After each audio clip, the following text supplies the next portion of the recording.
back from our trip to Sardinia?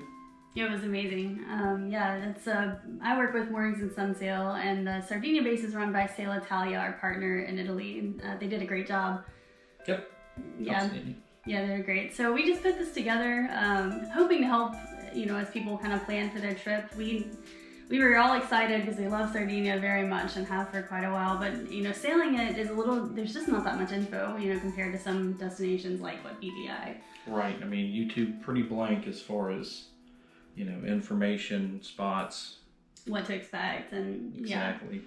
Yeah, so we put this together. It's going to be divided into some sections as far as, what to expect when you get to the base and some of the sailing grounds, the winds, the med mooring situation, just kind of some helpful info we found that we hope helps. Yeah, hope it enhances your journey. Absolutely. Enjoy. So Lindsay, why Sardinia? It makes me think of Andrea Perotti, this Sardinian singer, is one of, I guess, my favorite ever. And he talks about Sardinia and he says, "E la terra che ti scegli." And it means it's the land that chooses you. And I feel like that's, for us, for sure, how we felt. But I think for a lot of people, you have this draw, this pull to something a little bit different. And maybe you already love Italy, but you kind of want to go somewhere off the main tourist path. And Sardinia is that, for sure, and it's absolutely stunning. And there's things there that are really unique, I think, to the island. It's isolated. It is an island, the second largest in the Med. And with the isolation from the rest of Italy, you have things that are different. So yeah, there's pasta, but it's different, and crafts and jewelry. But the jewelry there is filigree. It's really, really famous for filigree jewelry, coral jewelry, tapestries with these bright, beautiful colors, and all the patterns kind of revert back to the history of the island, which is just so amazing. We want to talk about the food that's a little different there. Food is outstanding. On another level, for sure. Yeah, I mean, you have ravioli and stuff that you've heard before, but this is culurgiones. This is full of, the ravioli is actually almost braided shut, and the name means wheat. So it's full of, mashed potatoes, pecorino cheese, and even sometimes shredded mint. It's just unique. It's really different. Some great restaurants throughout the cruising grounds serve it in a really kind of unique and special way as well. So it's just different. The bread, the most famous bread is a flat, crispy bread called pane carousel. It's almost like a chip. Yeah, it is. And we had it at breakfast, lunch, dinner, aperitivo all the time. Yeah, snacks too. Yeah, just is so good. Pecorino cheese is famous. The dolci sardi kind of cookies are famous. So that's special. Class A seafood. Yeah, with fregola. Yeah, and on its own too. I mean, crudo. Oysters, which are better than anything I've had in the States. Yeah. Even the boutarga was outstanding. And that's something you can't find very often. Yeah, for sure. Even, I think, even the beer, even the wine, the Cannonau is the most famous red, and it's said to be one of the reasons that some of the people on the island, or many of the people on the island, live to be 100 and beyond, which is amazing. It's one of the 5 blue zones of the world. And the Myrto? It's delicious afternoon liqueur. Now, around the base up in Canagione, they're actually more famous for whites, though. That is true. So you can actually visit in the cruising grounds Santa Teresa Gallura, and it's a really famous area for Vermentino wine that you'll find at all the restaurants everywhere, and it's delicious. And crazy, it's just so inexpensive. You find some of the best bottles you've ever had, and it's just so unknown and authentic. You don't pay so much for it. Yeah, even under $30 a bottle in your restaurant for the best ones. So, Canagione's on the north end of the island. How do you arrive? You can do several things. So we had our car, and we drove in and used Avis, which ended up to be so easy with the office right there. They had a drop spot within 1,000 meters of the base. Yeah, it's very convenient. But most of our customers are coming in for their charter, and so you would fly into Olbia is the easiest way, or you could take a ferry, which I was really kind of against until we took one on the way back, and it was actually pretty enjoyable. So very relaxed way to travel. Certainly, if you're not, really really cramped for time, it's a nice way to go. But get to Olbia one way or another, and then our office and the base can work together to arrange a transfer. And our driver on the way back was such a nice person, huh? Really was. Embodied most everybody I've met in Sardinia. Just very down to earth, very kind, very proud of their land, and rightfully so. Absolutely. Yeah. So customers arriving into Canagione, what should they expect? Well, I think it's quite the sailor's town, I felt. I mean, even there's a restaurant that has anchors on the walls and outside even, light blue and white, and just very much a sailor's nautical town. From the jewelry, anchor-shaped jewelry and rings and stuff to just, and then of course the seafood when you're on the water. You found out how good that was. Yeah. I found it, really welcoming and just charming as could be. Yeah. So check-in process at the base couldn't have taken 10 minutes. I mean, she checked your credentials, scanned passport, IPC, and then just a quick hop, skip, and a jump around the corner down to the Pontile, right? Yeah, and it actually was. So often it's not just around the corner, like they say, but in that case, it is absolutely. And you bring up a good point. In Sardinia, as well as all of the Med, you have to have an actual formal sailing license, and they do check. See, that is an absolute must if you're going to bareboat.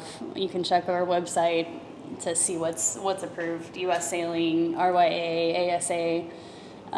All work, but you do have to have that. So. Check-in process on the boat itself, pretty standard. I think that the team was attentive and really took the time to make sure they answered any questions we had. Went around the boat. I felt very comfortable with the process. Of course, the best decision, as always, is the provision store. So yes. You're not lugging groceries, half a mile. Everything was on board: water, booze, wine, beer, food, in good order. Everything matched the checklist. And good quality. I felt like, you never know really what to expect when you're not picking out the groceries. But we ordered beer. We thought we were going to get Peroni, which is good. But we ended up getting Ignusa, which is better. And Sardinia beer. Yeah. Class A stuff. It's good stuff. The best. Yeah, it was great. And even the wines, it says local wine, and that can go a lot of ways. But in Sardinia, it goes well. And it was Argolis, which we had visited a few days prior, which is pretty cool. Right. Speaking of local stuff, beside the supermarket, which is less than a block away from the office, was a Sardinian local shop, bakery, and then a pasta shop.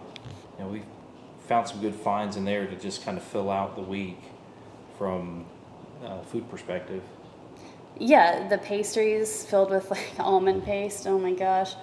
The pecorino cheese, the pane carousel with myrto seasoning. Oh my goodness. I mean, that was something I had never seen before, and we've been going there for a while.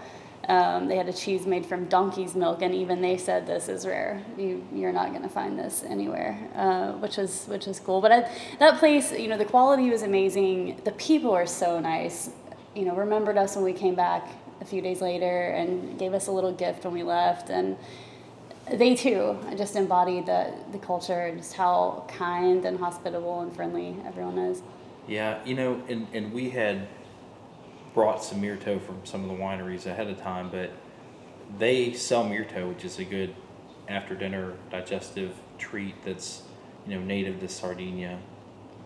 Yeah, if you don't know what it is, myrto is sort of Sardinia's version of, if you think of limoncello and how famous that is in the Amalfi Coast. Myrto is the Sardo version, and it's not lemons, but it's myrtle berries that they dry and then mix with sugar and alcohol and water, and it becomes this after-dinner liqueur. They'll give it to you everywhere. If they find out it's your first time to Sardinia, odds are you won't even pay for it. They just want you to experience it and understand, and everybody makes their own. We even saw a kit at one of the stores. You could buy the dried berries to make your own at home, which was really tempting, but I'm we not didn't sure. quite have the time. And I don't know if FDA would have been happy with that Yeah. coming back on the plane. That but might not have gone quite as well as the wine did, but you buy local, you eat well. That's for sure. I think the name of the game in absolutely, Sardinia. absolutely. And even the waters from Sardinia only, it's very much authentic, and proud of it, and that's so refreshing and nice. Yeah. Now, Canagione boasts quite a few restaurants and local places for aperitivo. There's no shortage of a selection for customers sailing Sardinia. Absolutely. I mean, we tried 3, 4, 5 between aperitivo, after dinner, drink, and dinner, and I still feel like we didn't even scratch the surface. I mean, there were so many we could have gone back to or we could have eaten at that were all just beautiful, amazing, nice people. Good menu, wide variety, Yep, highlighted allergies. that's true. Yeah. Yeah. And then Monday, we had ended up coming back to the town. They had the market, which was pretty nifty. I mean, I think it went all day. Yeah, it's kind of funny to see the markets there, because growing up with flea markets here, especially in the South, you don't expect the highest quality, but seeing them there, the jewelry was beautiful, the people were nice. It was a bunch of hand painted things, from real paintings to magnets that were just Leather. artisan crafted. Yeah, a really just sweet, special thing to experience. The Pontile itself, it's got a vending machine, a room with like coffee, ice, multiple restrooms. That's not an issue there. Showers that are clean. Yep. The snorkel was a little different here as opposed to, BVI, where it's already loaded on the boat. Yeah, for sure. And yeah, there in Bahamas and a few places, I think you get on the boat and you have fins. Normally they fit fine, but this is actually pretty cool because they're all clean and organized, and you just find your size, make sure they fit, and then you carry them out of the box and they're yours for the week. So you just have to remember, if you're used to BVI or somewhere where they're just on, you have to remember to actually go get them. But I think it's a really organized, good process. Absolutely. And then the gangway, when you're ready to make way, definitely want to make sure you pull that off and tie it off to the stanchions.